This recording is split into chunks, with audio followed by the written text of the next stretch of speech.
আসসালামু আলাইকুম। বাংলাদেশ বিমান বাহিনী আয়োজিত আজকের এই আকাশ বিজয় মহড়া অনুষ্ঠানে আপনাদের মাঝে উপস্থিত হতে পেরে আমি অত্যন্ত আনন্দিত। এই মহড়া কেবল একটি সাময়িক অনুশীলনই নয়, এটি আমাদের সার্বভৌমত্ব রক্ষায় বিমান বাহিনীর পেশাদারিত্ব এবং দক্ষতার পরিচয় বহন করে।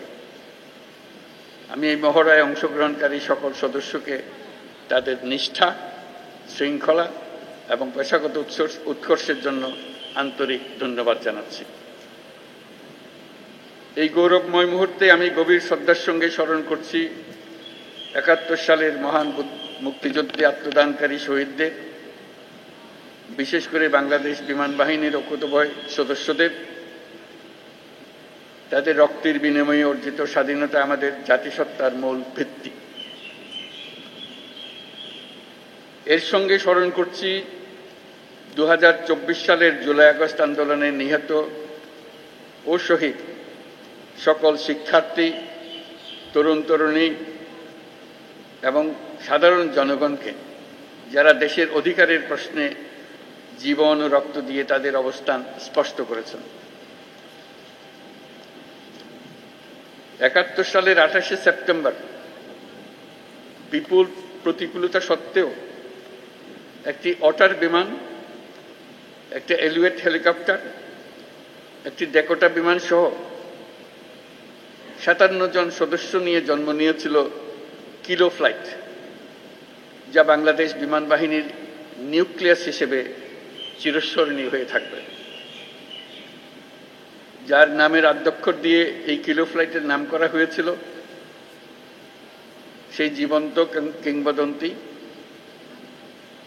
এবং মুক্তিবাহিনীর deputy chief of staff Bir Uttom air vice marshal A K খন্দকারের নামানুসারে সম্প্রতি এই বিমান ঘাঁটির নামকরণের মাধ্যমে আমরা তাকে প্রাপ্য সম্মান দেওয়ার চেষ্টা করেছি। বর্তমান বিশ্বের দ্রুত পরিবর্তনশীল প্রযুক্তির সাথে তাল মিলিয়ে চলার জন্য আন্তর্জাতিক মানসম্পন্ন প্রশিক্ষণ ও অনুশীলন অপরিসীম গুরুত্ব বহন করে। এই প্রেক্ষাপটে বাংলাদেশ বিমান বাহিনীর সদস্যগণ নিয়মিতভাবে বহুমাত্রিক প্রশিক্ষণ কার্যক্রম ও অনুশীলনে অংশগ্রহণের মাধ্যমে নিজেদের জ্ঞান ও দক্ষতাকে যুগোপযোগী করতে সদা সচেষ্ট রয়েছে, যা এই মহড়ার মাধ্যমে আমাদের কাছে স্পষ্ট হয়েছে। দেশের সার্বভৌমত্ব ও স্বাধীনতার প্রতি যে কোনো চ্যালেঞ্জ মোকাবেলায় একটি আধুনিক ও সদাপ্রস্তুত বিমান বাহিনী গড়ে তোলার লক্ষ্যে আমাদের প্রচেষ্টা অব্যাহত থাকবে। বাংলাদেশ বিমান বাহিনী সময়োপযোগী পরিকল্পনা ও দূরদর্শী নেতৃত্বের মাধ্যমে সমসাময়িক ভূ রাজনৈতিক পরিস্থিতি ও কার্যকর আকাশ প্রতিরক্ষার পাশাপাশি বিস্তীর্ণ সমুদ্র এলাকায় নিশ্চিদ্র নিরাপত্তা প্রদানের লক্ষ্যে কাজ করে যাচ্ছে। আমি জেনে খুশি হয়েছি যে বাংলাদেশ বিমান বাহিনীর দেশীয় প্রযুক্তি ব্যবহার করে স্বয়ংসম্পূর্ণভাবে বেসিক ট্রেনের বিমান আনম্যান্ড এরিয়াল ভেহিকল তৈরি করেছে, যা বিমান বাহিনীর উদ্ভাবনী সক্ষমতা, আত্মনির্ভরতার প্রতীক। বিমান বাহিনীতে ভবিষ্যতে অত্যাধুনিক যুদ্ধ বিমান, হেলিকপ্টার, পরিবহন বিমান, radar, surface to air missile, UAV সংযোজনের জন্য সরকার বিমান বাহিনীকে সর্বোত্তম সহযোগিতা প্রদান করবে।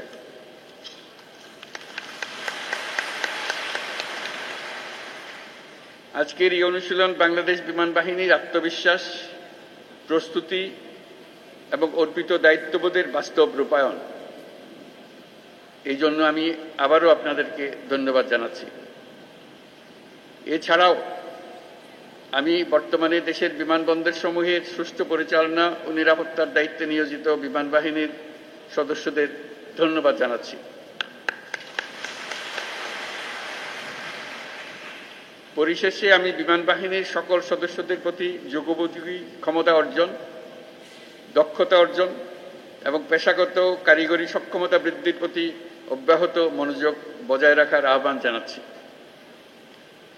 দেশপ্রেম ও পেশাদারিত্বেই আগামী দিনের নিরাপদ, ও সমৃদ্ধ বাংলাদেশ গড়ার মূল ভিত্তি। আমাদের সকলের ঐক্যবদ্ধ প্রচেষ্টায় আমরা একটা নিরাপদ, উন্নত ও শক্তিশালী বাংলাদেশ গড়ে তুলব ইনশাআল্লাহ। আপনাদের প্রতি জাতির আস্থা ও ভালোবাসা অটুট থাকুক, এই কামনা করে আমার বক্তব্য শেষ করছি। মহান আল্লাহ আমাদের সহায় হোক। আল্লাহ হাফেজ।